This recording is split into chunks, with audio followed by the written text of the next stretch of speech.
Boa noite a todos. Vamos começar mais uma reunião científica do Hospital Moriá com a Escola Paulista de Urologia. O tema de hoje é disfunção miccional e a gente conta aqui com a presença dos nossos experts convidados, o Dr. Carlos Sacomani, doutor em Urologia pela Faculdade de Medicina da USP, membro titular do AC Camargo, urologista titular do Hospital do Câncer AC Camargo e membro do Departamento de Uroneurologia da SBU. Dr. Rogério de Fraga, que nos acompanha por videoconferência. Ele é chefe do ambulatório de disfunção miccional do Hospital das Clínicas da Universidade Federal do Paraná. E a doutora Cláudia Cade, que é fisioterapeuta, doutora na Faculdade de Medicina da USP. A gente vai chamar aqui o Dr. Tiago Devitt, residente júnior do Hospital Militar de Área de São Paulo, que vai apresentar o nosso primeiro caso.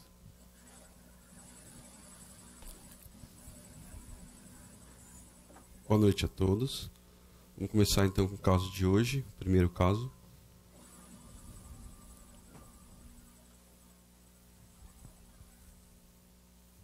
Então, o primeiro caso é um paciente sexo feminino, de 60 anos, com uma queixa de urgência miccional há 2 anos e de história pregressa, então, com queixas miccionais, um quadro já arrastado de 2 anos, com aumento de frequência miccional, ruptura 3 vezes, urgência e episódios de perdas urinárias por urgência.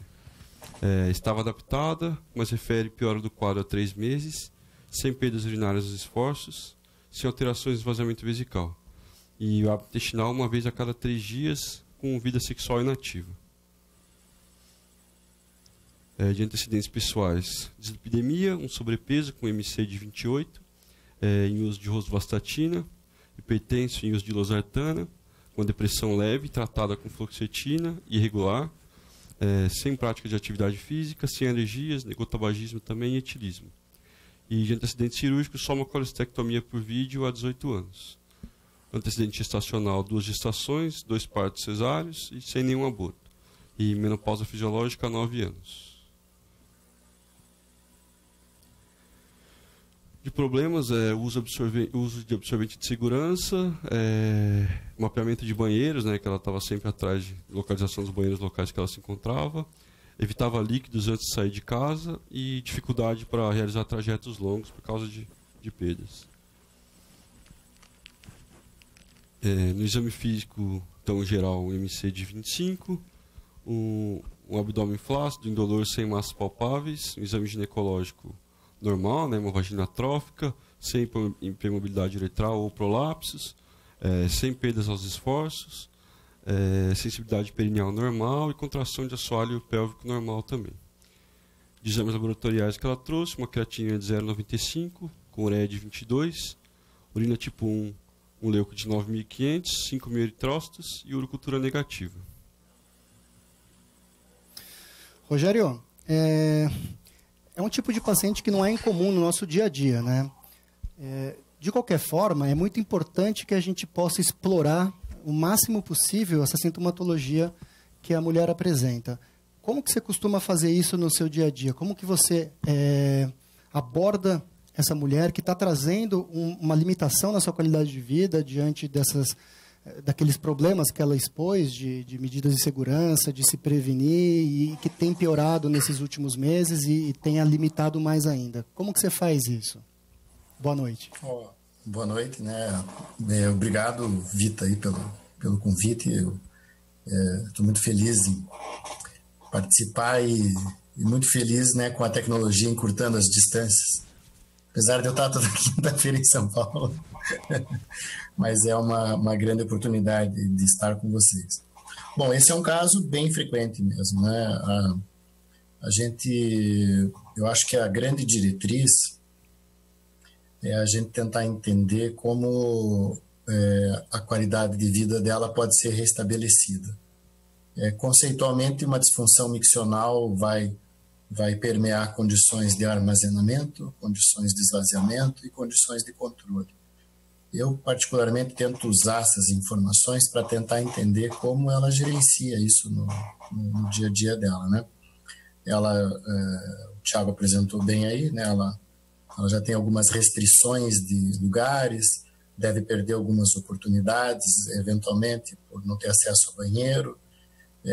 O próximo passo, mesmo ela não tendo nenhum agravo ainda, né? Usar absorvente e não se hidratar é uma combinação para colonizar a bexiga, né?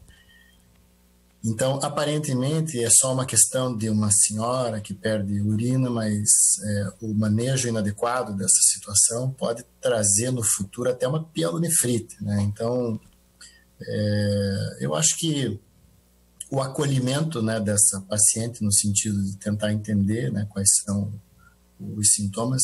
Eu só perdi ali a noctúria dela, são quantas? 3 vezes? Uma vez. Vamos voltar lá, Thiago? Eu só queria saber se ele tem um diário, assim, uma perspectiva de... acho que no slide de antes, né? 3 vezes mesmo, Rogério. 3 vezes.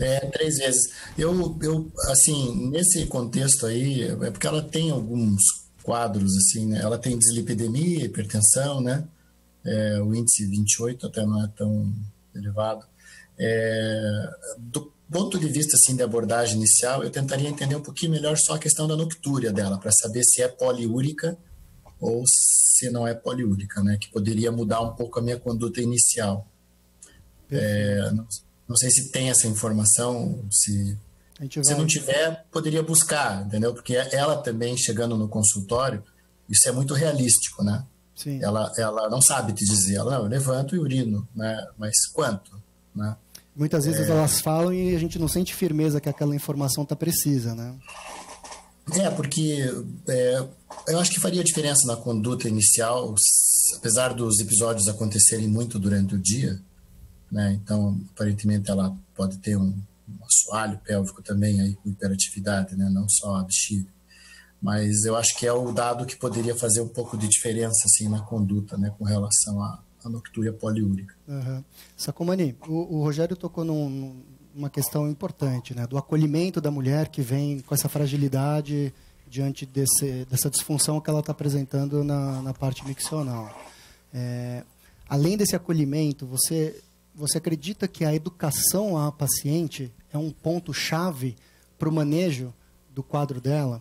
Né? Qualquer que seja a conduta que vai ser tomada, que vai ser assumida, a educação, a informação sobre o que acontece com ela, os ajustes que podem ser feitos, isso pode corroborar um melhor resultado, uma melhor adesão ao tratamento? Boa noite a todos. Boa noite. Primeiro eu queria agradecer ao Ricardo, ao Manzano, a todos aqui o convite para participar dessa discussão. É um assunto que é muito mais frequente do que muita gente pensa, né? O que você falou agora, o que o Rogério falou, da questão do acolhimento, porque muitas pacientes chegam ao consultório com um quadro como esse e ficam até um pouco incomodadas de contar essa história toda. Tem ainda aquele mito de que quem começa a ter esses problemas vão ficar com incontinência urinária grave, vão usar fralda quando forem mais idosas, etc. Então eu sempre costumo falar para essas pacientes que, primeiro, isso é uma situação muito comum. Obviamente que o diagnóstico aqui é uma síndrome da bexiga hiperativa, o mais provável, né? E a síndrome da bexiga hiperativa, se você for levantado em termos populacionais, você vai encontrar, dependendo da casuística, de 12% a 18% das mulheres com síndrome da bexiga hiperativa e até 15% dos homens. É que os homens muitas vezes confundem o sintoma de bexiga hiperativa com o de lutes, especificamente, muitas vezes relacionado à próstata, e acaba não ficando tão evidente que o problema pode ser a bexiga hiperativa. Mas na mulher isso é bem evidente. Isso aumenta com a idade, eu sempre deixo isso bem claro para as pacientes. A prevalência de bexiga hiperativa é maior a partir dos 40, 50 anos e chega ao topo depois dos 70 anos, 70, 80 anos. Então não é nada para se ter como... não é para ter vergonha de explicar esses sintomas. O interessante é que 75% das pacientes que têm síndrome de bexiga hiperativa nem procuram tratamento ou não são tratadas corretamente. Então, isso tudo é dito para a paciente, e isso é muito importante para que ela entenda que ela não é a exceção, mas infelizmente ela é a regra do que acontece com uma boa porcentagem das pacientes. E a fase inicial do tratamento, nós vamos discutindo aqui para frente, mas vou me adiantar um pouquinho, é você tomar algumas medidas, as famosas medidas higieno-dietéticas, quer dizer, um pouco de restrição de líquido na medida do possível, orientar a ir mais vezes ao banheiro, evitar deixar a bexiga muito cheia, são atitudes que nós indicamos para as pacientes na fase inicial do tratamento, embora elas nem sempre sejam suficientes para resolver o problema, mas faz parte essa reeducação, essa educação da paciente com relação ao problema e com relação às maneiras com que ela pode ajudar a resolver o problema que ela tem. Perfeito. O esclarecimento acho que facilita e encurta todos os caminhos. Tinha uma questão também do hábito intestinal dela, né? Ela se mostrava obstipada crônica, né? Uma vez a cada 3 dias, se eu não me engano, né, Tiago? Então, acho que isso também faz parte das orientações higieno-dietéticas que você comentou. Então, a gente tem que olhar como um todo, porque a gente sabe que tem essa interferência dos sistemas gastrointestinal com o miccional, né? Vamos para o próximo? É meio evidente que a gente consiga vislumbrar nesse caso, e obviamente aqui numa discussão como um caso-conceito a gente saiba qual é o desfecho clínico, mas por mais que seja evidente que essa paciente provavelmente tem esse quadro de bexiga hiperativa como que você colocou, Sacomani, você faria alguma investigação adicional? O Rogério alertou a questão da possibilidade de poliúria noturna, né? Então, você costuma, no seu dia a dia, pedir um diário miccional, alguma coisa adicional, complementar, na fase de investigação? Ou você, apesar disso, já inicia um tratamento? Como que você aborda? Antes de falar qual o tratamento, mas como que você aborda? História clínica e exame físico fundamental já foi colocado aqui. Eu faço diário miccional sempre dessas pacientes. Eu falo sempre para as pacientes o seguinte: se eu perguntar para você quantas vezes você foi no banheiro ontem, você não vai saber me definir isso corretamente. E eu não sei dizer quantas vezes eu fui ao banheiro ontem. Então, para eu poder ter uma avaliação melhor, eu peço o diário miccional de 3 dias, bem simples. Eu vou conseguir ter a noção da importância da urgência miccional, dos episódios de incontinência urinária, da frequência urinária que ela vai.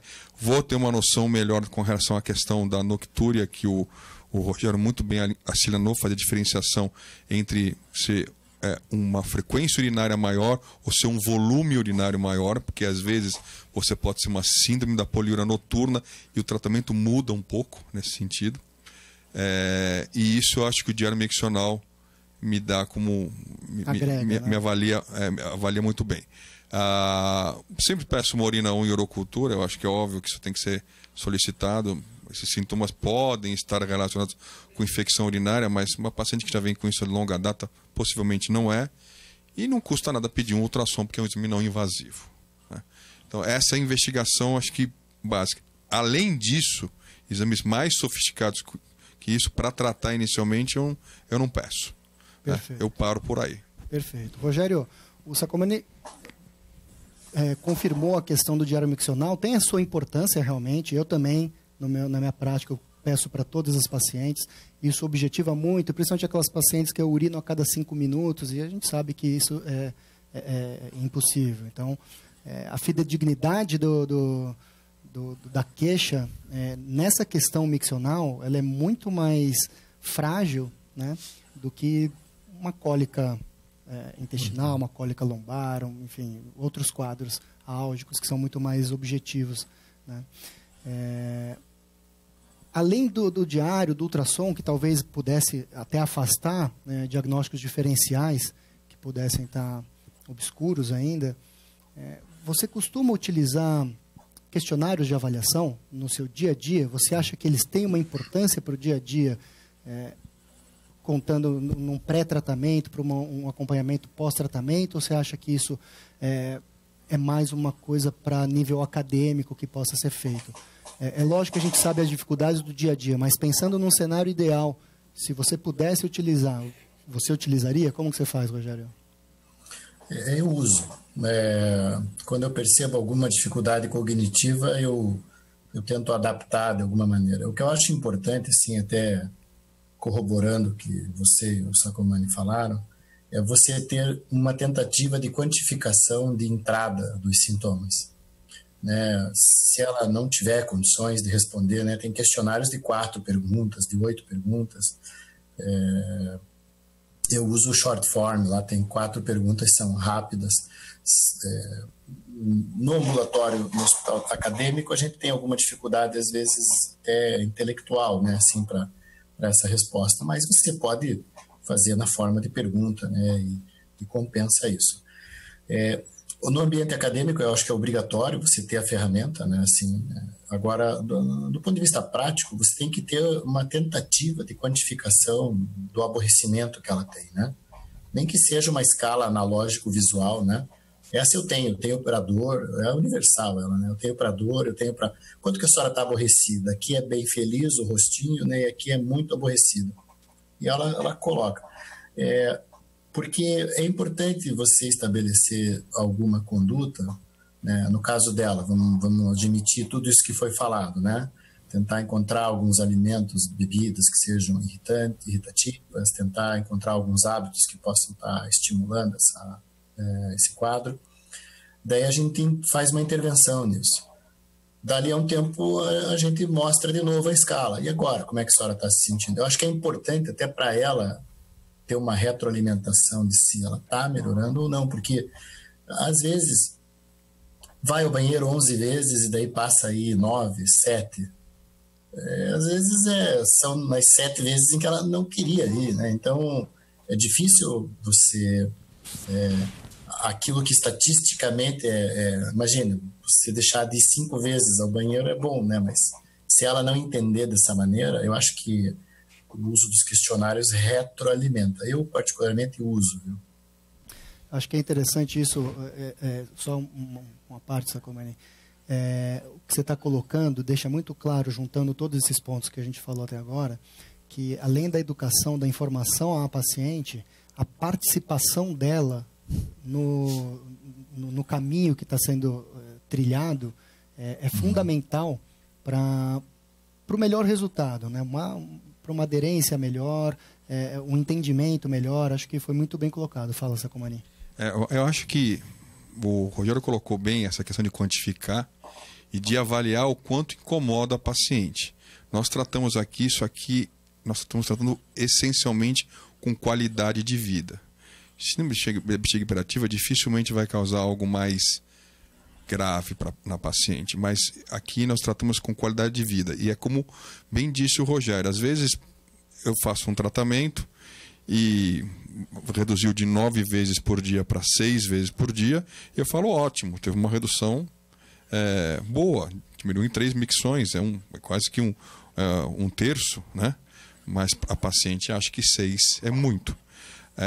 Às vezes a paciente diminuiu a frequência, mas ela mantém ainda um pouco de urgência miccional. E às vezes ela também não fica satisfeita, porque ela quer menos urgência miccional. E o tratamento vai evoluir de acordo com a resposta da paciente. Aqui a interação com a paciente é fundamental. Por isso que eu acho que o diário miccional é importante. Os questionários, se você tiver a possibilidade de utilizar, eles vão ajudar bastante, mas eu acho que o Rogério colocou no ponto certo. É quanto isso lhe incomoda e quanto que depois que eu lhe tratei, o seu incômodo reduziu e você está mais satisfeita, que tem melhor qualidade de vida. É isso que é o ponto principal. O bom da gente estar entre experts é que a gente chega nos pontos fundamentais, né, conversando naturalmente. Você finalizou muito bem. Então, traduzindo o que você falou, é importante a gente trabalhar a expectativa da paciente e do médico, né? É o que você colocou. O subjetivo é diferente em cada lado da balança, né? O médico fica feliz se conseguiu diminuir, mas se para a paciente aquela diminuição não foi suficiente para melhorar o impacto na qualidade de vida dela, não fez diferença.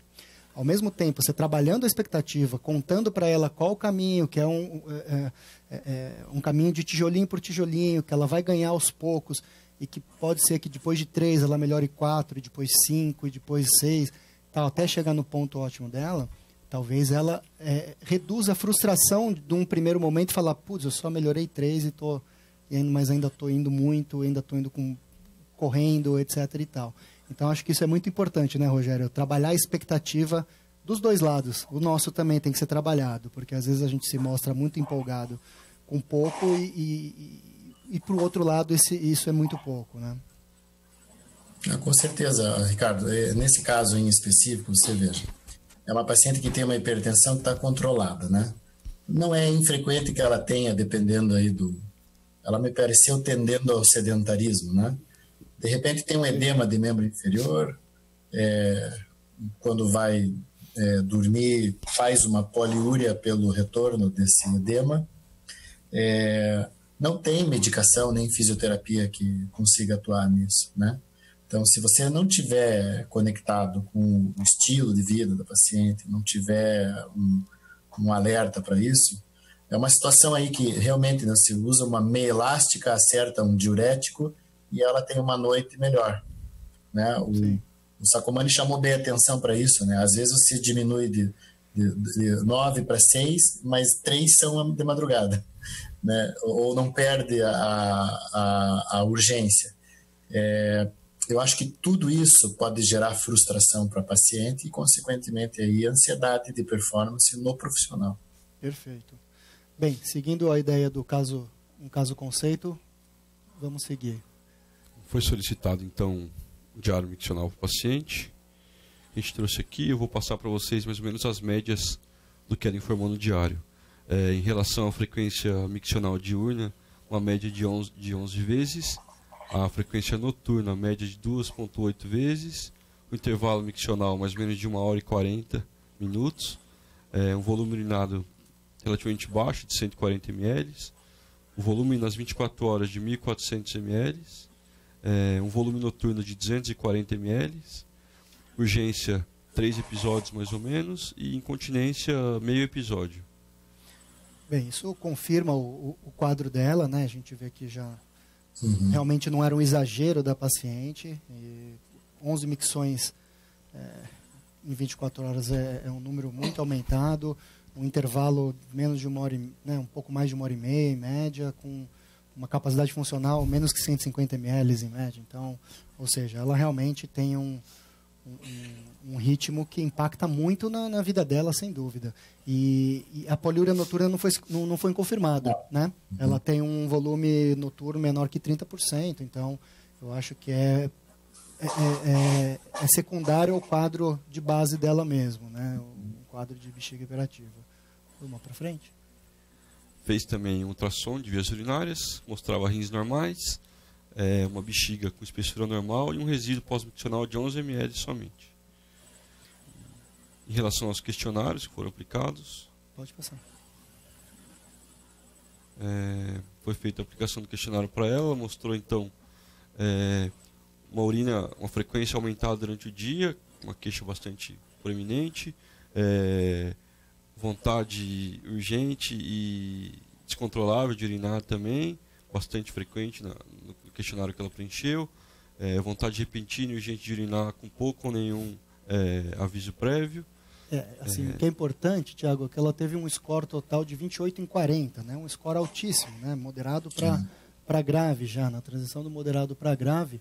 E eu costumo usar o OIB V8, eu não sei que o Sacomani e o Rogério usam, vou perguntar para eles, mas eu acho ele muito interessante porque ele repete algumas perguntas de maneiras diferentes. A mesma pergunta, mas de maneiras diferentes, ou seja, não tem como fugir da questão, né? Então, se a paciente tem mesmo alguma coisa, ela vai cair numa das perguntas. De repente, ela não compreendeu muito bem uma, mas a outra. Então, são 3 perguntas diferentes sobre o mesmo assunto. Você utiliza qual, Sacomani? Eu uso o ICIQ Short Form. Eu acho que é fácil de utilizar. São 6 questões. 6 questões e tem a questão de qualidade de vida no meio. Sim. Eu acho que é suficiente, mas eu acho que esse questionário ele tem a vantagem de avaliar o ICIQ, ele vai mais para incontinência urinária, enquanto esse ele foca um pouco mais nos outros sintomas como frequência, urgência miccional, que a gente não avalia muito bem com o ICIQ. Que por uma facilidade bons, eu uso o outro muito fácil e os pacientes entendem bem as perguntas, né? Certo. E você, Rogério? Não, eu uso esse mesmo, sim. Eu eu concordo com você. Eu acho que são várias formas de abordar o assunto. Eu acho que isso vai aumentando o insight, assim, do paciente. Né? É a conscientização, né? Porque senão como é que a senhora urina? Urino bem, urino mal? É uma resposta muito, né, vaga. Vaga. Daí, de repente, ela realmente isso aqui é o ponto que me incomoda. Essa urgência aqui. Eu acho que depois ele te dá alguns parâmetros para você comparar, né? Mais ou menos como a gente tem com o IPSS, né? Sintomas assim de armazenamento e de esvaziamento. Eu acho que ele te dá algumas pistas de onde que você está conseguindo melhorar, né? Sim, sim. Bem, a gente está então diante de uma paciente que se confirma um quadro de bexiga hiperativa, ultrassom, exames de urina todos normais, a parte ginecológica sem nenhuma alteração de trofismo, nada. 60 anos, relativamente jovem ainda, sem perder os esforços, sem esvaziamento, sem problema de esvaziamento. Então a gente fica um quadro clássico de bexiga hiperativa, é a intenção da discussão mesmo. E daí eu queria saber, em relação a esse tipo de paciente, vocês têm o costume de solicitar a reabilitação do assoalho pélvico? Quão vocês acham importante nos quadros de bexiga hiperativa a atuação da fisioterapeuta nessa questão? Fundamental. O celular da Cláudia está aqui no meu celular, está anotado, contatos, Cláudia Cat. No meu também. Então, eu já, assim, eu acabo achando que, eu acho que é importantíssimo a paciente fazer reabilitação do assoalho pélvico. Eu acho que a gente já sabe, a literatura já é farta mostrando os resultados que nós temos em síndrome de bexiga hiperativa, isso é bem clássico já. Infelizmente, ainda nós não temos tantos profissionais completamente habilitados para fazer reabilitação do assoalho pélvico como se deve ser feita, né? Tem muito conceito errado ainda, um pouquinho, mas superficial, né? Superficial às vezes, e até às vezes com alguns conceitos diferentes, né? Como, por exemplo, o TENS, ele ainda não tem a mesma digamos, comprovação científica, o mesmo substrato científico do percutâneo, do PTNS. Sim. Só que tem muita gente que confunde os dois. Sim, sim. Então, eu acho que tem algumas questões com relação a isso. Mas a reabilitação do assoalho pélvico bem feita. Eu acho bom porque a paciente também ela acaba participando mais do tratamento. Muitas vezes ela abre mais o jogo com a fisioterapeuta e aí nós recebemos algumas informações que são importantes. A única coisa que eu acho que muitas vezes eu não consigo fazer reabilitação do assoalho pélvico sozinho. Porque eu acho que algumas pacientes elas querem uma certa velocidade na resposta e nem sempre essa velocidade eu vou conseguir com a reabilitação. E existe aqui no nosso meio o grande problema de ter o acesso à reabilitação do assoalho pélvico, que em outros países talvez isso seja mais fácil. Facilidade maior, Hoje eu acho que é muito mais fácil do que 10 anos atrás, mas ainda continua, ainda não está no ponto ideal. Acho que você tocou uma questão interessante, né? Porque a gente amplia o autoconhecimento da mulher em relação à situação dela, à condição dela. Nós, no papel de médicos e educadores, a gente passa a informação, a gente mostra tudo. Mas essa interação com a fisioterapia, eu acho que ela começa a se conhecer o próprio corpo melhor, né? Com todos os métodos que elas utilizam, a Cláudia vai contar para a gente daqui a pouco, e o biofeedback, etc. e tal, a mulher começa a se conhecer melhor. E a partir disso, isso amplia mais o controle que ela vai ter sobre a própria situação. O que você acha, Rogério? Lá no ambulatório de vocês, aí vocês têm essa integração com a fisioterapia com facilidade? Como que funciona? Eu valido e concordo com o que você e o Sacomani falaram. Eu não só acho imprescindível, como eu também os copio na minha avaliação. Evidentemente, a minha avaliação é muito mais sumária, né, do que o de um fisioterapeuta, mas eu acho que quem trabalha com assoalho pélvico tem que aprender a avaliação funcional da musculatura, né? Você tem grandes síndromes miofaciais, grandes síndromes neuropáticas que podem, né, estar produzindo sintomas. Por exemplo, você quer ver? Essa paciente, vamos dizer que os sintomas dela começaram porque ela começou a fazer caminhadas no parque ou começou a correr. entendeu? Às vezes passa batido, você pode pedir um urodinâmico para ela, que não vai perceber. Se você fizer um exame funcional do quadril e do assoalho pélvico, você às vezes pode pegar algumas instabilidades, né, que estão gerando esse quadro. Então, eu costumo encaminhar para a fisioterapia com o mapa da dor, avaliação de tender e trigger points em todo o assoalho. Eu mando o Oxford da paciente já graduando a força muscular do jeito que eu consigo fazer, evidentemente. E uma recomendação é assim, eu tenho uma rede, né, para a qual eu encaminho aqui em Curitiba, que são pessoas que são capazes de entender o que eu estou dizendo.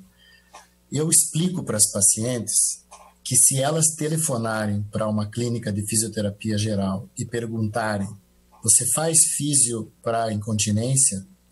100% vai dizer que faz. Mas para algumas pessoas, para algumas clínicas, eles vão fazer RPG, vão fazer cinésio, vão fazer... E, na verdade, então, assim, dentro do contexto, eu encaminho para a rede que eu conheço, e quando eu não conheço, eu especifico, né, assim, qual seria, talvez, um caminho para orientar a paciente, né? Porque é diferente, a paciente telefona e pergunta, vocês fazem eletroestimulação e biofeedback? A metade ou mais da metade vai dizer que não, né? Então, é uma maneira de tentar triar, né? Isso que o Sacomani falou, porque eu até não acho que a clínica que indica, por exemplo, RPG para uma bexiga hiperativa, ela está sendo tendenciosa. Eu acho que quem trabalha numa linha tende a acreditar que aquela linha ajuda mesmo, né? Agora, sinceramente, não tenha dúvida, quem que não vai se sentir ajudado em fazer um RPG, em fazer uma cinésio? Pilates, né? Elas falam muito de Pilates, porque o Pilates ele dá uma noção de que... É que se você manda para terapia, fisioterapia, parece que valida a doença, né? Se você manda para o Pilates, parece que não, que daí é uma prática em busca de saúde. Então, tudo isso tem que ser contemplado. Justo. Acho que eu tocou em outro ponto importante, né? Porque a gente sabe como que é a medicina na nossa sociedade, né? Na sociedade brasileira aqui. E que os médicos não têm tempo para se dedicar para cada paciente da maneira que gostariam, que deveriam, que poderiam, né? Então a gente sabe que uma boa parte dos médicos não examina essas mulheres, né? E acho que isso chama muita atenção no que você colocou. Às vezes a gente consegue evidenciar algumas alterações já no exame físico, né? O que você falou dos trigger points, isso aí é essencial você avaliar nesse tipo de mulher, porque não incomum, não vou falar que é comum, mas não é raro elas terem também algum grau de dor pélvica crônica associada. Não é raro, né? Mas eu acho que isso também falta muito dos médicos participarem de observarem a mulher como um todo, né? Com avaliação física também, né? Então, assim, eu acho que se a gente for pensar em larga escala, né? A nível nacional, acho que uma minoria dos médicos examina as mulheres como elas deveriam ser examinadas. Mas aí a gente chega num ponto que vai necessitar tomar uma conduta. Vamos para o próximo, Thiago? Volta mais um. Então, queria saber da Cláudia agora. Você já está acostumada com os meus encaminhamentos, com os do Sacomani, todos, você sabe que a gente encaminha bastante. Como que é a recepção dessa paciente, a abordagem? Você sente falta, às vezes, que o médico te mostre algum direcionamento no encaminhamento, e a partir do momento que você evidencia que é uma mulher com bexiga hiperativa, diferentemente de uma mulher com incontinência urinária de esforço, quais são as nuances de abordagem, de diferença de abordagem entre o caminho que você vai ter? Sim. Boa noite a todos. Boa noite, agradeço o convite novamente, sempre um grande prazer estar aqui na reunião. Uma grande honra participar. E eu queria falar o seguinte, acho que vocês abordaram tudo, eu não vou falar mais nada da fisioterapia, que eu estou assim, bem no céu mesmo, né? Eu vi tanto urologista, eu tenho 30 anos de formada, eu trabalho com fisiopélvica há 20 anos. E eu vou ser honesta, é uma mudança de postura da urologia. Acho que a urologia hoje entende a fisioterapia realmente como uma forma de tratamento, um tratamento conservador. O Dr. Rogério falou sobre sobre a instabilidade lombopélvica. Então, não é só o assoalho pélvico, a gente tem que avaliar toda a região pélvica mesmo, o tífido, região abdominal, períneo. O Dr. Vita falou muito bem da parte de... a mulher acaba se conhecendo melhor, porque ela vai trabalhar uma zona de desconforto para ela. Ainda mais uma mulher de 60 anos, 50 e poucos anos, 65 anos. Então, ela está desconfortável. Essa mulher, ela não tem mais atividade sexual, se é por esse sintoma ou não. Não foi muito bem explorado, mas assim, é esse o motivo da falta de atividade sexual ou não é? Então, ela tem uma vagina atrófica, ela tem todas as condições de ter uma atividade, ou ela tem problema com o parceiro, aí é uma outra história, precisaria realmente verificar melhor. Então, assim, explorar melhor essa região pélvica, como o Dr. Sacomani falou, a parte, trabalhar essa parte comportamental, todos vocês falaram, né? Então, orientar medidas comportamentais, então, mudanças de hábito, tentar gradativamente aumentar o intervalo miccional, tentar gradativamente, ou como esvaziar a bexiga. Então, muitas vezes a mulher, eu falo sempre isso para as mulheres, né? Tanto incontinência como bexiga hiperativa, a mulher, quando ela vai urinar, ela tem tanta coisa para fazer, ou ela está querendo realmente já, ou ela já está ansiosa, se livrar já tem que logo, esvaziar, se livrar logo, levanta, depois de 10, 15 minutos volta. Então, a simples orientação de como esvaziar essa bexiga, e na maioria das vezes ela não está na casa dela, ela está num shopping, ela está num restaurante, então ela nem senta, ela está de semicócoras. Então, assim, tipo de orientação de um correto esvaziamento vesical, treino vesical, essas orientações comportamentais e os exercícios do assoalho pélvico mesmo, eletroestimulação, muito bem colocado, o doutor Sacomani fala da eletroestimulação transcutânea. Eu li hoje mesmo, até para vir para cá, um artigo foi publicado no Asian Journal, no Arquivo de Obstetrícia, Ginecologia e Obstetrícia, e foi um grupo alemão, foi desse ano, 2017, e eles fizeram um artigo sobre eletroestimulação transcutânea para bexiga hiperativa. E aí eles observaram, assim, o estudo foi uma revisão, e observaram que tem sítios diferentes, então você faz eletroestimulação tibial ou sacral, frequências de corrente também muito diversas, então tem todos os parâmetros ainda não estão muito bem estabelecidos. A maioria dos estudos mostrou de 10 a 20 Hz de frequência, 200 de largura de pulso, mas assim, ainda existe não tem ainda uma padronização tanto dos sítios de eletro quanto de quantidade de sessões, a frequência é de uma vez por dia até uma vez a cada 15 dias. Então, ainda precisa ser mais bem estudado isso. Que melhora. Tem um outro estudo que eles fizeram um segmento de 32 mulheres, e o segmento de 6 meses, eles fizeram de 6 a 9 sessões quinzenais de fisioterapia e terapia comportamental sem usar eletro, e eles observaram uma melhora de 35% num segmento de 6 meses dos sintomas de urgência em mulheres com bexiga hiperativa, sem eletroestimulação. Então, fisioterapia e terapia comportamental. Então, o importante é isso. Eu acho que é esse trabalho. O que vocês estão fazendo é muito bom. O paciente já chega com muita informação, ou ele chega pelo menos sabendo que a fisioterapia vai trabalhar com ele. Muitas vezes o médico fala com ela, que ela vai te explicar tudo direitinho, o que é o biofeedback, o que é eletro, o que são os exercícios, mas já chega sabendo que a gente vai trabalhar isso com o paciente. O fato do paciente vir com medicamento é um conforto.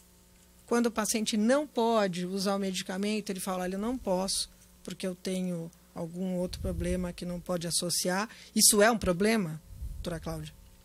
Ele fala, não, nós vamos tentar trabalhar isso aí, vamos melhorar. E é o que você falou, o que é melhora para o paciente? Uma paciente que acorda 3 vezes à noite, ela vai começar a acordar 1 vez à noite, ela ainda está incomodada, ou de 3 passa para 2, de repente ela sente uma melhora importante do sono dela. Sim. Isso é importante também ter isso em mente. Eu também utilizo os questionários aí de bexiga hiperativa e EVA também para o quanto esse incômodo impacta na qualidade de vida ou não, que acho que é o mais importante, é pensar na paciente e na qualidade de vida dela. Sim, acho que é consensual, então, uma mensagem para os colegas que nos acompanham, esse trabalho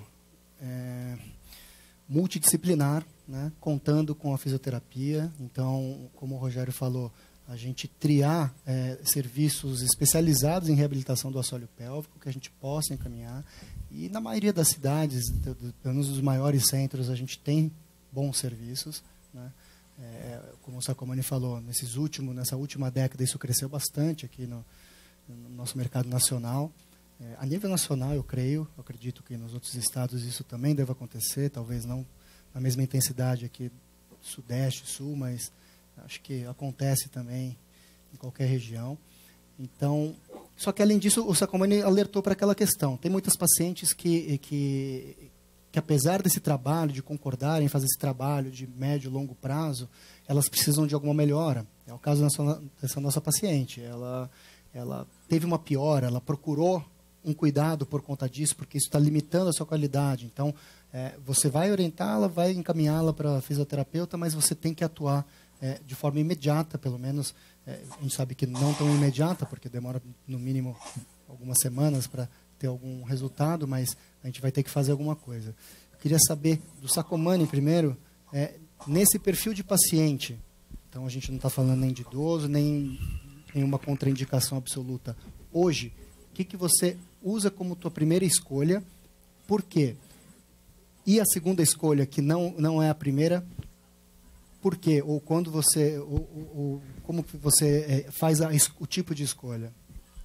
Bom, historicamente, sempre os antimuscarínicos vieram como a opção mais conhecida para tratamento da bexiga hiperativa. Então, nós temos vários no mercado. Alguns têm ação antimuscarínica, mas também ação direta na musculatura.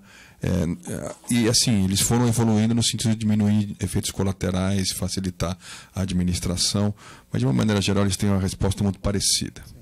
O trabalho clássico do Chappell, que comparou vários antimuscarínicos, mostrando que a resposta é muito parecida. Depois surgiu o beta-3 agonista, né? Só para a gente lembrar um pouquinho da fisiologia, nós temos os receptores muscarínicos e os receptores beta-3. O beta-3 ele relaxa, o muscarínico ele contrai. Na verdade, o que nós fazemos é um bloqueio do receptor muscarínico com o antimuscarínico, principalmente os receptores M2, que são os receptores da bexiga. O que acontece é que esses receptores muscarínicos têm em outras áreas do organismo, e aí você tem os efeitos colaterais de boca seca, diplopia e obstipação intestinal e assim vai. E às vezes, para uma paciente um pouco mais idosa, alguns antimuscarínicos ultrapassam a barreira hematoencefálica e pode ter alguma alteração cognitiva. E aí os beta-3 agonistas vieram porque eles têm muito menos efeito colateral e eles conseguiram também ter uma boa resposta no sentido de controle da urgência miccional, da frequência urinária e da incontinência urinária.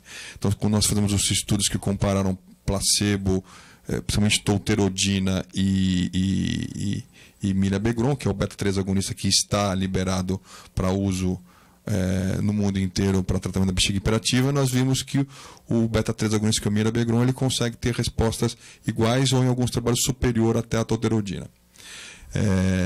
O interessante é que todos esses estudos mostram até que o placebo tem um resultado que não é desprezível. Isso foi uma coisa que chamou a atenção quando eu vi muitos dos estudos publicados a respeito.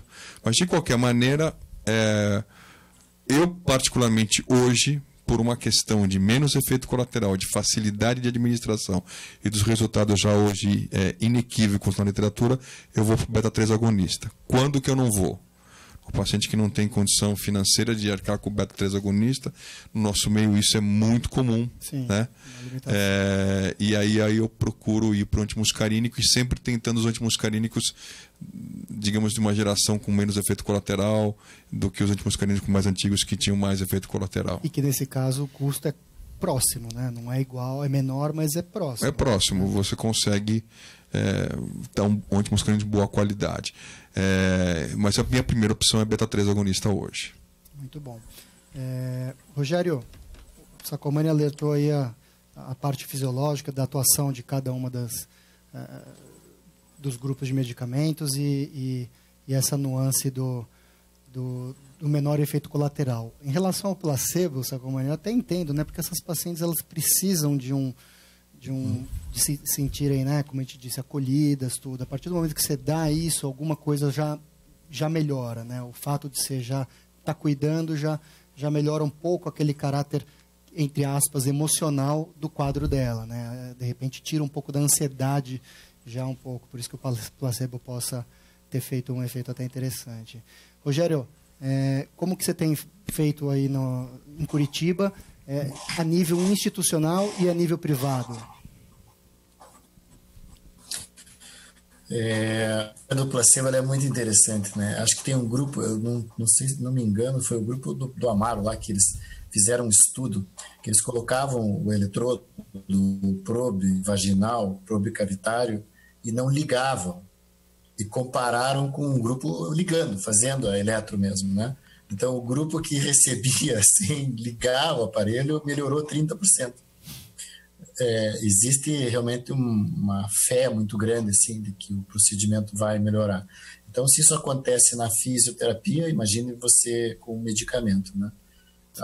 Não é surpreendente para mim que o placebo tenha uma presença marcante aí na estatística, mas quando a medicação faz a diferença, no cenário privado, para essa paciente, eu não tenho a menor dúvida em iniciar com beta-3. Eu acho que ela já tem uma questão de constipação.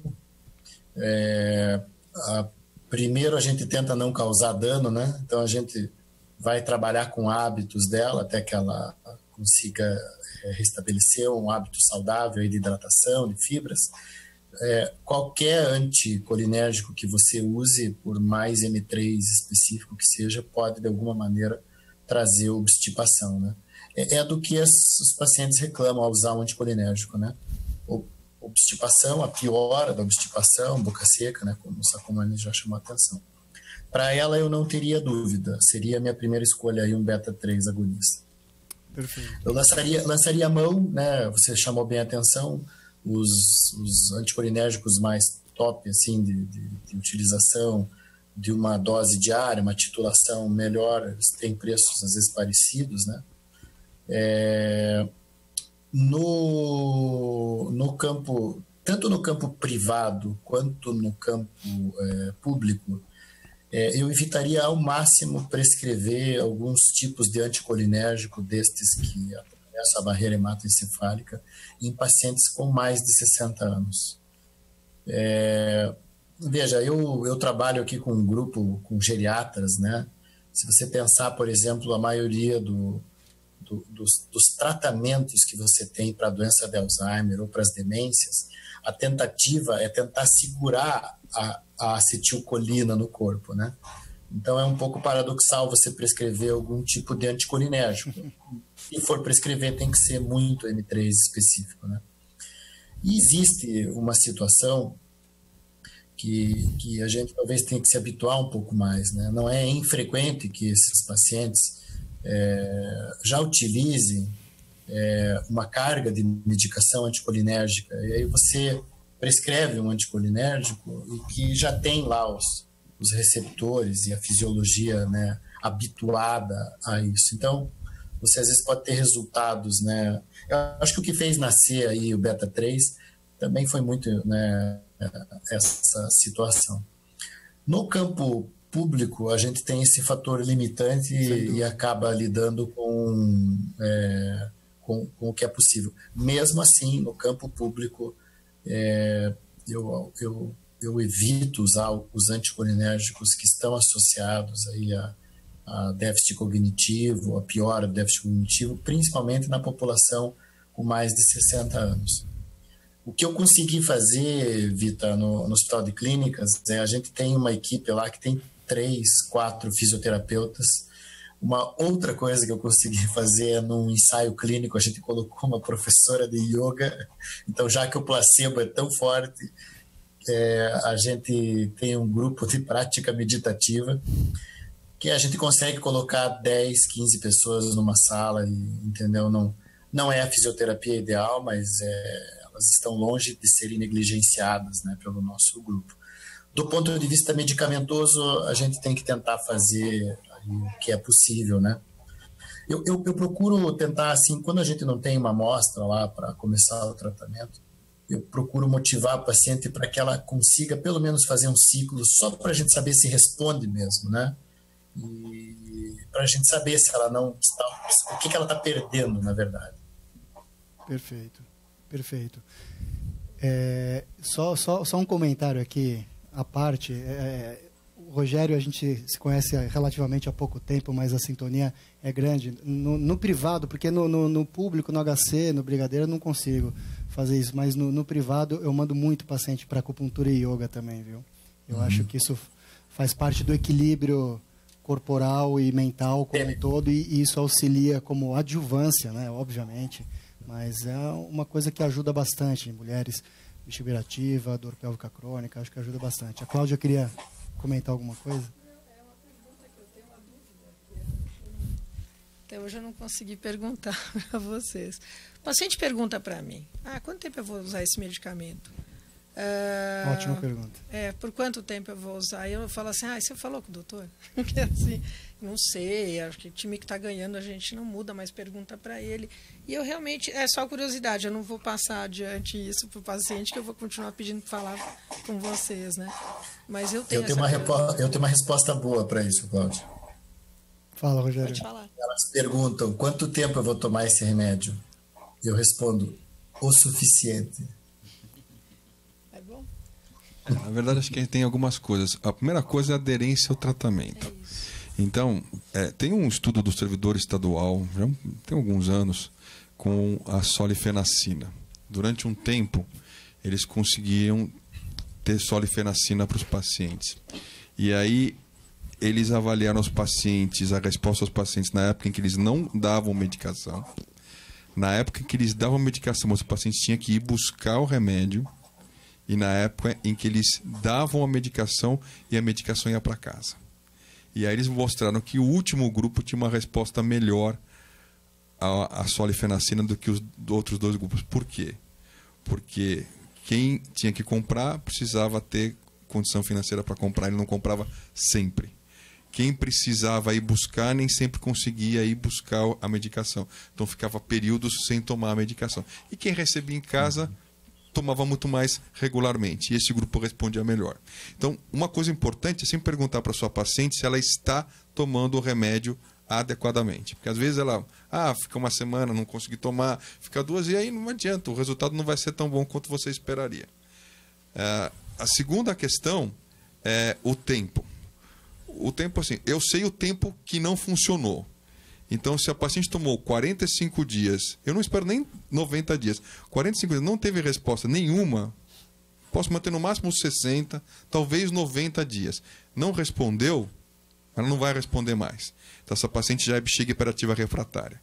Se ela respondeu, o que eu explico para essa paciente, a grande maioria vai depender dessa medicação. Mas eu posso fazer algumas tentativas de suspender. Reduzir dose, eventualmente, quando eu faço uso de solifenacina, por exemplo, reduzir de 10 para 5. Quando eu faço uso de beta-3 agonista, intercalar o dia. Tento suspender e aí eu deixo a paciente livre. Olha, se a senhora perceber que os sintomas estão se agravando de novo, pode voltar a tomar. Com base nisso, é que assim, eu não digo quando eu vou acabar da medicação. Talvez eu não acabe nunca da medicação. mas com isso eu consigo ir, digamos, avaliando a possibilidade ou não de, eventualmente, num determinado momento, suspender a medicação ou reduzir dose. O que fica claro é que a interação do médico com o paciente é preponderante no resultado que você vai ter em relação à persistência na aderência do tratamento, né? Tem 2 estudos muito interessantes, um canadense com 18, 19 mil pacientes em uso de anticolinérgico, e um agora do Chris Chappell, que ele publicou no British esse mês, no European, foi no European, esse mês, com 22 mil pacientes também, ao longo de um ano o uso de anticolinérgico e beta-3. E é impressionante, né? Ao longo de um ano, é menos de 40% de aderência, né? De persistência no tratamento. E a adesão ao tratamento, também adesão ao que o Sacomani colocou de fazer o tratamento adequado, ou seja, tomar a dose preconizada, né? O paciente que toma, esqueci, tem dia que eu quero não, tal, esse não tem aderência ao tratamento, mas ele está tomando durante um ano, ele persistiu, né? A aderência, então, é menor ainda, né? E o beta-3 se mostra um pouco melhor, mas muito aquém ainda do ideal para uma medicação que consegue dar uma melhora, pelo menos objetiva, se não subjetiva, mas objetivamente consegue uma melhora tão importante, né? Ele já está em torno de 50%, 60% em um ano, mas é muito aquém do que a gente esperaria para uma droga que tem bons resultados. E a solifenacina, que tem a melhor performance dentre os anticolinérgicos, é menos de 40%, é 38% em um ano, né? Então isso chama muita atenção, né? A perda é mais ou menos aquilo que a gente falou. A paciente queria melhorar 100%, ela melhorou 80%, ela fica satisfeita nos primeiros meses, porque ela melhorou 80%. Só que depois de 6 meses, ela esqueceu dos 80%, ela só lembra dos 20% que sobraram. Aqueles 20, aqueles episódios de urgência que ainda na frente das amigas ela tem um escapezinho, ou que ela tem que interromper alguma coisa, eventualmente. Isso daí ela fala, mas eu já estou 1 ano com aquele medicamento e ainda estou fazendo isso. Então a percepção também muda. Fala, Rogério. Não, eu ia comentar isso, a questão do tem que usar pelo tempo suficiente. A gente tem respostas científicas para quando não funcionou, né? Sim. Mas a gente não tem por quanto tempo deve usar, né? Então, por quanto tempo estiver funcionando, né? Lá na frente a pessoa, depois de 2 anos, às vezes se aborrece que, mas eu tenho que tomar esse remédio, será que não tem uma opção cirúrgica, né? Aí, sim, toda essa conversa que a gente está tendo, se a gente pegar o guideline do AUA, a gente está na segunda linha ainda, né? Porque medidas aí dietéticas, higiênicas, comportamentais são primeira linha. Medicamentoso, beta-3 agonista ou anticolinérgico é segunda linha, né, de tratamento. A fisioterapia é bacana porque ela permeia todas as linhas, né? Assim, ela pode ser indicada já como primeira ou junto com a segunda linha. A resposta científica que a gente tem é para refratariedade, né? Então, como o Sacomani falou, se não estiver funcionando, você sabe que deve partir para a terceira linha, que são técnicas mais invasivas, né? Mas ela respondendo bem, quanto tempo ela vai usar isso? Por isso que nasce a questão, enquanto estiver funcionando para a senhora, né? Se houver a refratariedade, a gente parte para a terceira linha, o que também não quer dizer que vá responder a tudo que os pacientes precisam, porque existe um percentual grande de pacientes refratários, né, que vão ser refratários também à terceira linha. Muito bom. Acho que isso resume tudo, né? Você tem que ter esse discernimento dos caminhos e trilhar o que for melhor nesses casos. Vamos ver o que aconteceu com ela, Thiago? Então, essa foi a terapia preconizada mesmo, terapia comportamental, e início de mirabegrona 50 mg ao dia. Acho que essa questão do por quanto tempo fica totalmente empírico, né? O Sacomani colocou, o Rogério também colocou. Eu acho que quando decidir parar, eu acho assim, tem que ter uma estabilidade de um resultado. Isso demora alguns meses, né? Eu costumo, pelo menos, quando tem resultado, pelo menos esperar uns 6 meses.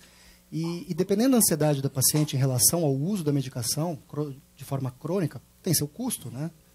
pode ter efeitos colaterais também. Eu realmente promovo esse desmame gradual, né? Às vezes mostra para a paciente que ela precisa da medicação e às vezes a faz se convencer que isso é o melhor para ela. Às vezes dá certo realmente o desmame. Às vezes você consegue tirar e ela se mantém, porque não sei se a neuroplasticidade favoreceu, equilibrou, de alguma forma você consegue colocar no eixo ou pelo menos num nível aceitável para o dia a dia dessa paciente. Mas o que a gente sabe é o tempo de segmento para ter uma resposta, né? Então, isso que o Sacomani estava levantando. A gente sabe o quanto tempo tem que melhorar. Ele falou em 45, no máximo 60 dias. Eu também acho que não pode passar disso, né? Os trabalhos mostram que em 8 semanas, né, em 8 semanas já tem um distanciamento do placebo, né, muito grande. Então, se em 8 semanas você não tiver uma melhora, realmente eu acho que é difícil ter uma resposta mais tardia. Não que não possa acontecer, mas acho que é mais difícil. Então, com base nisso, a gente fez um segmento nessa paciente. Um segmento de 2 meses. Apresentou melhora importante de sintomas de armazenamento. Ainda apresentou alguns episódios esparsos de urgência miccional. Raras perdas urinárias. O questionário dela, o ABV8, caiu para 8. E ela se mostrou satisfeita até o momento. Agora, contando com a experiência de vocês, a gente sabe o que tem a nível científico já mostrando, mas no nosso dia a dia, eu também tenho utilizado como primeira escolha, né?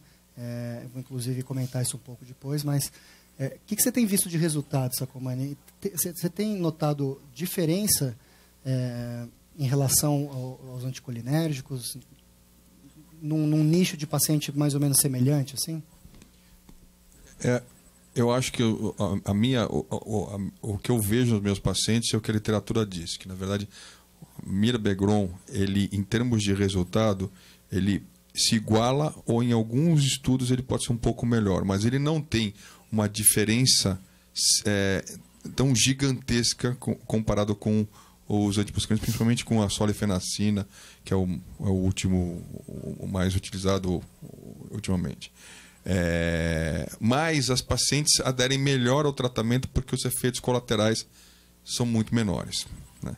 A questão realmente fica, eventualmente, pela questão financeira. Temos que lembrar que essas pacientes elas já tomam 60 anos, hipertensa, ela toma remédio para hipertensão, ela talvez toma dislipidêmica, toma uma outra medicação, às vezes toma uma medicação para dormir e aí você vai dar mais uma medicação, talvez de uso crônico. Então, você acaba gerando um custo que não pode ser esquecido. Mas eu acho que em termos de resposta, é o que a literatura mostra. A resposta ela é igual ou talvez um pouco superior, mas não é aquela diferença que nós esperaremos absurda, né? Se você for olhar a maioria dos estudos, você vê que um reduziu em 3 vezes o número de micções por dia, enquanto que o outro diminuiu por 2,8. Né? Então, é muito semelhante. Né? E lembrar que não havendo resposta à segunda linha, nós estamos aqui na segunda linha de tratamento, nós ainda temos a terceira linha de tratamento. O que eu vejo, infelizmente, é muita gente ainda dizendo, olha, tomou remédio, não funcionou, não tem o que fazer daqui para frente. E isso é um conceito que nós temos que desconhecimento, né? Que esquecer o desconhecimento de que tem a medicação. Outra questão é a questão da oxibutinina, que foi a droga, a gente não falou o nome, mas é a droga que tem talvez os maiores efeitos colaterais. Aqui no nosso meio nós temos o problema que só temos a oxibutinina. A mais utilizada a nível nacional de longe. De longe, mas nós não temos mais a de liberação lenta. Então, nós só temos a titulada, que você tem que tomar no mínimo 2 vezes por dia, ideal 3 vezes por dia, e que já tem uma incidência de efeitos colaterais mais alta do que a de liberação. Menor, uma aderência menor. Embora o custo seja menor. Né? Mas também é ela que tem o primeiro estudo que mostrou que pode ter alteração cognitiva. Né? E ela não é recomendada para quem tem mais que 65 anos. Então, é a mais utilizada no nosso meio ainda. Né?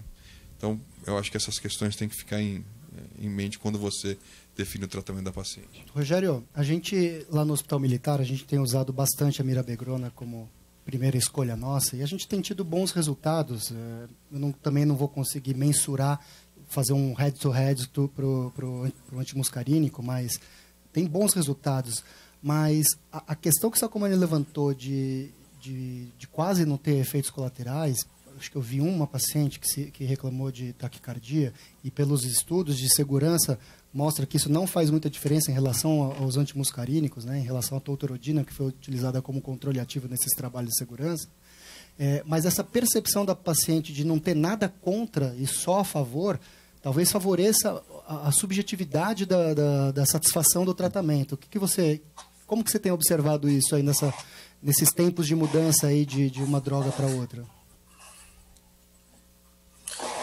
Bom, eu acho que quando a droga nova chega, o endpoint é ela não ser inferior ao que você já tinha, né? Então, é um grande resultado ela ser comparável à solifenacina, à darifenacina, aos grandes aí anticolinérgicos, né? Que está de volta a darifenacina. A questão da aderência, a questão da aderência e da persistência, elas com certeza elas vão ser maiores à medida em que você não tiver tantos eventos adversos. Eu acho que talvez seja uma ansiedade técnica médica a gente querer pôr tanta ficha numa droga para uma situação que é tão multifatorial, né? Verdade. Se você fizer, por exemplo, assim, até eu vou perguntar para a Cláudia, se você me permitir aí também. Claro. Se essa paciente vem com uma história e ela está num ciclo de fragilidade, né? Assim, perdeu 8 quilos aí nos últimos 3 meses. Se ela está perdendo de musculatura esquelética sistêmica, o assoalho pélvico dela também está prejudicado. A velocidade de condução nervosa, né? Você falou assim de neuroplasticidade, né? Se você conseguir produzir um padrão de resposta miccional diferente daquele patológico que ela tinha, talvez você consiga suspender a droga, mas não dá para tirar a droga e não pôr nada no lugar, né? Ela tem que ter um outro padrão. Agora, isso pode exigir que ela use a droga durante muitos anos, né? Ou que ela faça fisioterapia em ciclos, né? Para conseguir essa neuroplasticidade. Mas, por exemplo, a sarcopenia pélvica, né, que é presente, por exemplo, num indivíduo que tem um ciclo de fragilidade, não adianta, pode prescrever o melhor anticolinérgico, você tem que fazer a portagem nutricional para a paciente, né? Você tem que tirá-la do ciclo de catabolismo da fragilidade, e não é infrequente, né? Porque hoje a gente teve uma mudança de perfil grande. Uma mulher de 60 anos, você olha, você não sabe se ela tem 48, se tem 50, né? Porque elas são muito joviais, atléticas.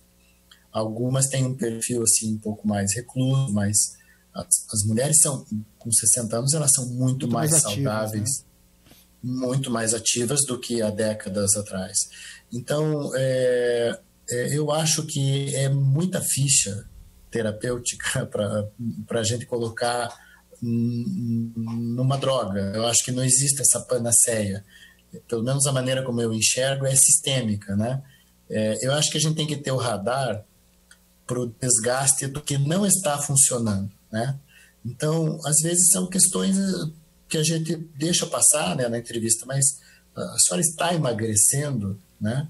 Que daí não é só o trabalho, né, como a gente descreveu até agora. Você tem que ter um trabalho aí de resgate, né, do status nutricional, até poder chegar à conclusão de que ela é refratária e ir para a terceira linha. Perfeito. E a opinião da Cláudia sobre essa questão da sarcopenia pélvica? Você tem experiência com isso? Não, então, em relação à sarcopenia, sim, é nítido, né, que eu acho que aí você começa a ter 2 problemas. Você tem a instabilidade vesical, agora você vai ter uma fraqueza muscular. Então, você pode ter, de repente, começar a ter perdas urinárias até de esforço, porque aí nós estamos lidando realmente com uma dificuldade de contração do assoalho pélvico. Eu acho que de uma incontinência de urgência, a gente vai ter uma incontinência mista. Então, precisa ficar realmente atento, orientar essa paciente a fazer uma atividade física, aporte nutricional, sem dúvida, nutri. Aí, como diz o doutor Vita, né, uma equipe uma equipe interdisciplinar, eu acredito que é o ideal aí, né? Aquela paciente que ela não pode estar sendo tratada por um braço só ou por um fisioterapeuta também só, né? Acho que tem uma coisa interessante. O Rogério trabalha com geriatra. Quando você começa a trabalhar com geriatra, você começa a ter algumas visões, né? Primeiro, a divisão hoje do idoso. Você tem o idoso saudável, que é aquele senhor de 75 anos que joga tênis no clube 2 vezes por semana e que você fala, nossa, quando eu chegar aos 75 eu quero ser igual a ele. Aí você tem o idoso que é doente, mas é uma doença controlada. Ele tem uma doença, mas não limita tanto a atividade dele, né? E tem o idoso frágil, o frail patient, que esse é aquele idoso que tem uma limitação intensa da sua atividade, que às vezes é acamado, às vezes não é acamado, mas ele anda muito pouco, ele quase não sai de casa, ele precisa de ajuda até às vezes para se trocar e ir ao banheiro. Esse tipo de paciente talvez tenha intensificado todo esse quadro que nós estamos vendo aqui. Essa paciente, por exemplo, de 60 anos, me parece que ela cairia na categoria da idosa saudável ou controlada. Ela tem umas doenças controladas, né? Ela tem um pouco de sobrepeso, mas nada que vá dar uma grande limitação para ela, né? Às vezes nós pegamos as pacientes que são idosas saudáveis e aí elas acabam reclamando para nós um pouco mais desses sintomas porque elas não querem ter urgência nenhuma, elas não querem ter nenhum tipo de frequência urinária. O ativa, assim, não é só atividade física, né? Se é uma pessoa que trabalha, tem uma importância no contexto social e profissional, de alguma forma, né? Isso pode impactar mesmo que ela não seja uma esportista, nada, né? Então, todo esse cenário que compõe a mulher moderna impacta na condição. Em relação à aderência, é interessante isso que vocês estão falando. Geralmente a mulher que se cuida mais, então a mulher, mesmo essa senescência, a diferença de senescência e senilidade, né? A senescência é o envelhecimento natural e a senilidade é o envelhecimento realmente que tem alguma coisa, alguma patologia associada. Mas é interessante porque esses idosos que vocês estão falando, tanto homens como mulheres, que eles estão bem, eles estão rígidos, fazendo atividade física, a tendência dessas pacientes é seguir melhor a fisioterapia, fazer mais os exercícios que você pede para fazer, ter uma aderência muito maior do que aquela paciente. Essa paciente é uma paciente de altíssimo risco para físio, porque ela é sedentária. E é uma paciente sedentária. Eu já tive paciente que entra na minha sala e fala assim, olha, o doutor falou que você vai ensinar uns exercícios, detesto fazer exercício e acho que não vou conseguir fazer, já vou avisar que eu não gosto. E aí, teve um dia que eu cheguei para uma paciente, ela era médica. E ela acabou de falar isso, eu me levantei e falei, foi um prazer te conhecer. Ela ficou me olhando, ela falou, como assim? Eu falei, foi um prazer enorme te conhecer. Estou aqui à tua disposição, mas eu não vou te tratar. Ela falou, eu falei, não, você não vai melhorar. Eu certeza absoluta que você não vai melhorar. Porque tudo que eu te pedi para você fazer, antes, você já apresentou, meu nome é tal, e eu não vou fazer nenhum exercício. Então, eu não tenho o que fazer aqui com você. Aí ela se sentiu assim, mal, porque ainda mais ela é médica, né? No final, nos tornamos muito amigas, virou uma paciente, teve uma evolução muito boa, mas é um problema. A paciente sedentária, para a fisioterapia, é um problema. É uma paciente que vai ter dificuldade em aderir, a gente vai ter que usar vários recursos para convencer essa paciente de estar realizando, não precisa fazer exercício, parar tudo. A gente fala muito hoje em treino funcional, né? E tentar colocar os exercícios, tentar colocar o treinamento do assoalho pélvico, os movimentos de pelve durante o dia, no dia a dia, não mudar a tua rotina. Então, isso é importante. Também é outra forma de você conseguir uma melhor aderência dos pacientes. São vários os perfis e o importante é a gente saber identificar cada um e saber ter um jogo de cintura para atuar em cada um. Acho que é importante a gente deixar a mensagem aqui do uso da mirabegrona como primeira escolha medicamentosa, né? Como o Rogério colocou, a terapia farmacológica é a segunda linha do tratamento, a primeira linha é comportamental, a reabilitação do assoalho pélvico, tudo, mas os guidelines da EUA, da SUFU, já colocaram o beta-3 agonista, a mirabegrona, no mesmo patamar que os antimuscarínicos, né? Ou seja, quando você tem que lançar a mão da terapia farmacológica,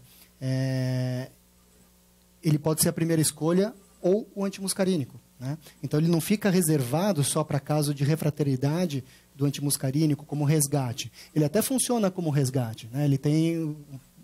Você consegue resgatar um pouco mais de 1/3 dos pacientes que falharam com antimuscarínico, você consegue resgatar. Só que quando você usa como primeira escolha, você melhora 3/4 dos pacientes, né? 75% dos pacientes. Ou seja, é uma opção que veio, como o Rogério falou, não é uma panaceia, mas é uma opção que veio e pode ser utilizada respeitando a limitação de custo, de acesso, enfim. Mas é uma ótima opção, né? Hoje a gente tem, entre os antimuscarínicos, a gente tem a solifenacina e a darifenacina que se destacam pela possibilidade de titulação de dose, né? Por serem de liberação lenta e única dosagem por dia, diferentemente da tolterodina que não tem a possibilidade da titulação, né? Você tem uma dose única, mas ainda esbarra um pouquinho na parte de efeitos colaterais, né? Talvez perca um pouco para a mirabegrona no cenário atual medicamentoso. E, obviamente, falhou, a gente tem que pensar na terceira linha e tem que informar não só os pacientes, mas a gente, como formadores de opinião, a gente tem que disseminar que existe possibilidade de tratamento mesmo com a falha medicamentosa. A gente já chegou no nosso horário, eu ia passar um caso igualzinho o primeiro, a diferença é que é um homem de 72 anos. Mas se for olhar o quadro clínico é exatamente o mesmo, só o hábito intestinal que era regular, né? Sem nenhuma alteração de exame físico, uma próstata um pouco aumentada, né? Como poderia ser esperado para um homem de 72 anos, né? O mesmo diário miccional, né? Nesse caso foi feito um IPSS, tinha um predomínio do domínio de armazenamento, Rogério, qualidade de vida já alterada, né? Uma próstata realmente um pouco aumentada, 43 gramas, né? Um resíduo desprezível, sem nenhuma interferência no trato urinário nem inferior nem superior, né? Uma fluxometria livre normal, ou seja, ele não tinha problema de esvaziamento, né? E a questão que eu ia colocar, se a gente pudesse ter tempo maior, existe homem com bexiga hiperativa, Rogério? Ou os homens são sempre taxados como prostáticos? Existe, né? Existe, e os homens são sempre taxados como prostáticos. Eu acho que é importante a gente ampliar esse horizonte dentro da urologia, porque o processo de senescência da bexiga, ele pode produzir o que chama de bexiga em mosaico, né? Você tem uma bexiga... Que idade ele tem, esse senhor? 72? 72. Um indivíduo com 72 anos, né? Masculino ou feminino, ele pode ter áreas de detrussor normal, com áreas de detrussor inativo, com áreas de detrussor hiperativo. Isso é o mosaico, né? Então, isso pode ser resposta a uma obstrução infravesical ou não, ou pode ser só realmente pelo processo de envelhecimento. Eu acho que o Sacomani também deve ter vários colegas, deve ter visto casos onde, na crença de que a próstata é o órgão que causa essa consequência, colegas que às vezes operam o paciente e o sintoma não vai embora, né? Quando tem uma exuberância, assim, quando você olha criticamente para o IPSS e tem uma exuberância, né, de sintomas, sem a obrigação de pensar, né, na bexiga hiperativa do homem, né? Isso pode ser um pouco inovador ou controvertido, né? A gente está muito acostumado a associar isso ao aumento da próstata, mas é sim um evento que pode acontecer independente. E acho que isso denota, Sacomani, a importância da exploração dos sintomas no homem também, né? Porque se você não explora os sintomas e destrincha ele no padrão de armazenamento, esvaziamento, pós-miccional, você pode ter um fator confusional na tua interpretação do quadro e isso vai interferir diretamente na abordagem que você vai ter terapêutica, né? Como você mesmo citou, e aqui estão os estudos, né, os grandes estudos epidemiológicos que mostram a bexiga hiperativa, ela afeta lá em 15%, 20% da população e praticamente igualmente entre homem e mulher, e a partir de uma certa idade o homem até apresenta mais, uma prevalência maior do que a mulher, possivelmente com uma interferência do órgão próstata, né, no contexto mecânico mesmo, né? Mas a gente tem um estudo recente, o Brasil Lutz, que foi publicado agora no Congresso Brasileiro de Urologia, e que mostrou que o que mais incomoda os homens é a noctúria e a urgência miccional. Ou seja, são sintomas de armazenamento. Então, acho que vem a necessidade de a gente explorar melhor esses homens. O homem pode ter bexiga hiperativa independentemente da próstata, de um problema prostático, né? Eu acho que esse é um ponto importante. Esses dois estudos que você mostrou aqui são estudos clássicos. O do Milson em 2001 foi feito por telefone e o Nobel Study não, mas se não me falha a memória, eles têm em torno de 16 mil, 15 mil, 16 mil pacientes, cada um deles. Isso, tem um estudo... não é paciente, é população, né? População. São estudos populacionais, desculpa.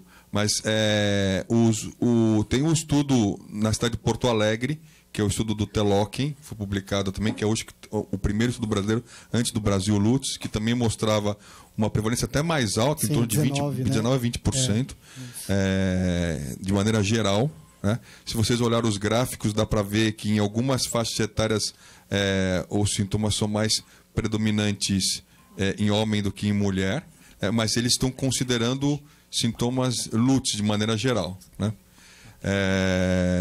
Eu acho que é importantíssima essa divisão em relação de bexiga hiperativa em sintomas de armazenamento e de esvaziamento. Às vezes nós vemos as pessoas focando demais na obstrução infravesical e nem sempre esse é o problema.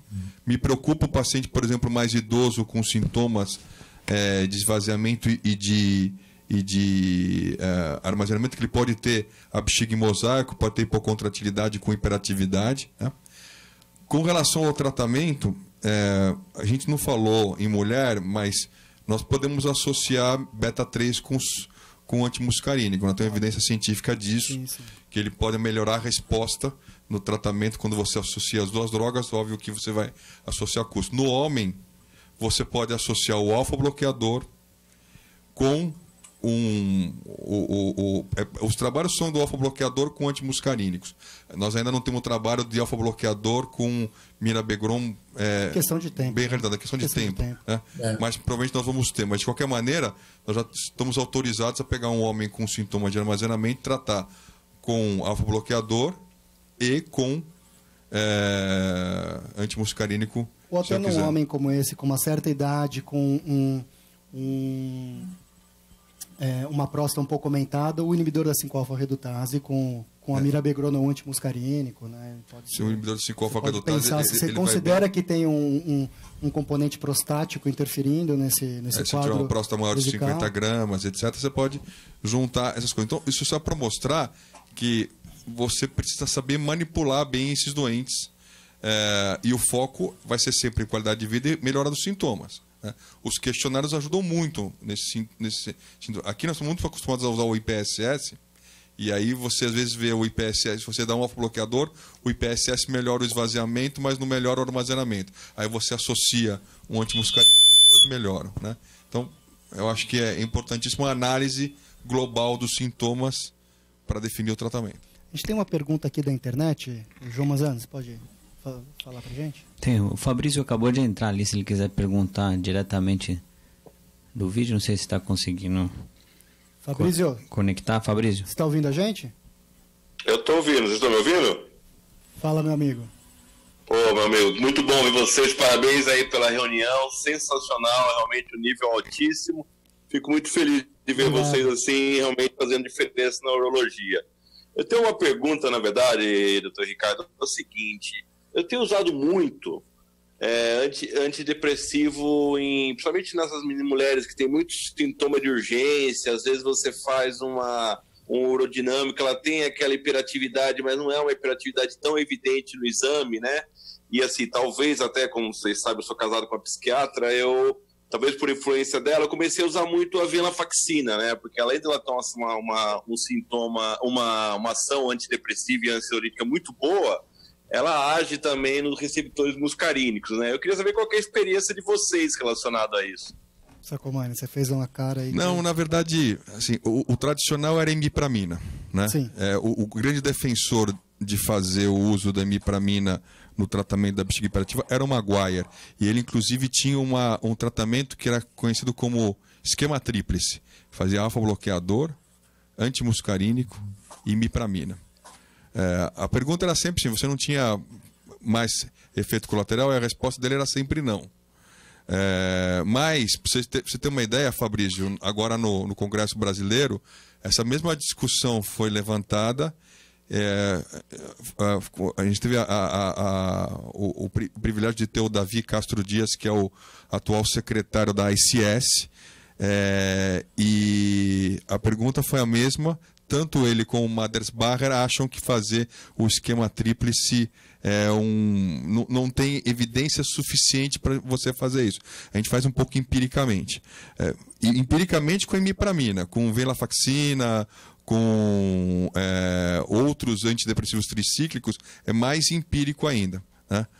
Eu, particularmente, opinião pessoal minha também, eu prefiro não usar essas drogas para tratamento de bexiga hiperativa. Às vezes, se o paciente tem um componente depressivo junto, eu até converso com ela, mas acho que hoje a gente tem drogas antidepressivas muito melhores do que esses antidepressivos tricíclicos. Você tem os inibidores da recaptação da serotonina, tem outras drogas muito melhores. Eu acho que elas são mais bem aceitas pelo paciente do que os tricíclicos. Eu, particularmente, não uso. Rogério, alguma palavra? Acho que sim, essa pergunta do Fabrício é excelente. O que a gente tem de mais contemporâneo, assim, do ponto de vista de estudo, talvez nível mais avançado, né, da bexiga hiperativa, o professor Francisco Cruz e alguns grupos na Ásia estudam bastante o fator de crescimento neural. Então, o fator de crescimento neural ele está aumentado em tecidos, né, onde você tem algum tipo de lesão, né, desse componente, né. Na bexiga hiperativa, você tem uma taxa desse elemento. O fator de crescimento neural aumentado indica que pode estar havendo algum reparo nesse sentido. Então, o paciente que tem bexiga hiperativa tem bastante fator de crescimento neural. O paciente que tem esquizofrenia também tem. O paciente que tem depressão também tem. Então, uma linha molecular, isso agora tentando associar a bexiga hiperativa a eventos psiquiátricos. Talvez como se a bexiga hiperativa pudesse ser uma manifestação visceral de uma doença psiquiátrica. Acho que a tua esposa vai gostar de saber disso, hein? Tá aqui do meu lado.